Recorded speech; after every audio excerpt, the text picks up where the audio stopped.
In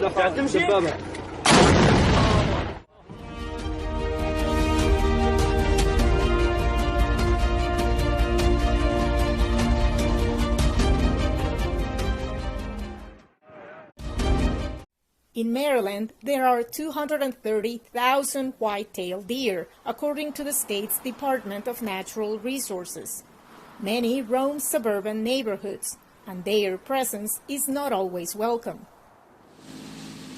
Maggie Gallagher, for one, lets bow hunters on her land to control the deer numbers. You can't plant anything they like to eat unless it's fenced. There's a constant risk of hitting deer with your vehicle. The biggest problem is probably the transmission of Lyme's disease.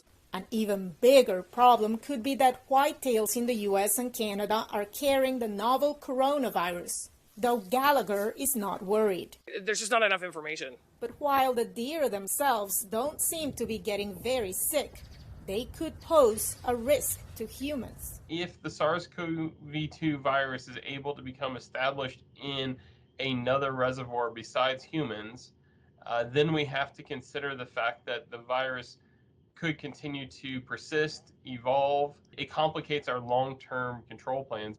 How did the deer become infected in the first place?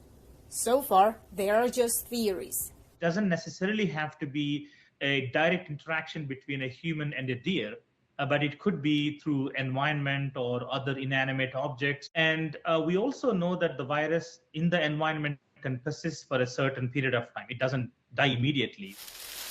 Hunters who spend long hours in the field are being reminded by the World Organization for Animal Health to avoid leaving any human waste or objects that may be ingested or touched by deer. Epidemiologists are also encouraging hunters to wear gloves when dressing their kill and to cook the meat thoroughly. Hunters play a key role in wildlife conservation in the U.S. Today, more than ever, it is important that they get vaccinated to protect themselves, their families, and the herds of deer. One who got the jab is wildlife biologist C.J. Winand, who has been bow hunting for 50 years. He said it should be by choice. Vaccination mandates for hunters probably would not go over very well. In relationship to wearing masks, we basically already do. We wear a camouflage mask.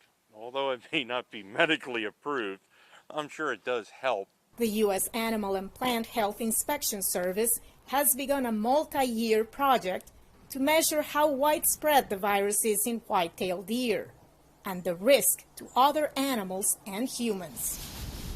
For now, Winand isn't sure that deer pose a risk, but he's concerned. It would be devastating if it did jump species barriers. Hunting would be obsolete.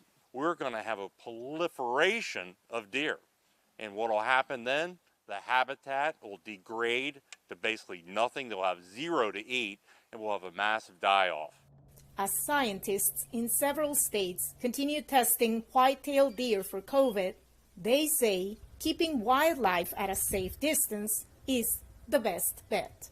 Veronica, Balderas, Iglesias for VOA News, Ellicott City, Maryland.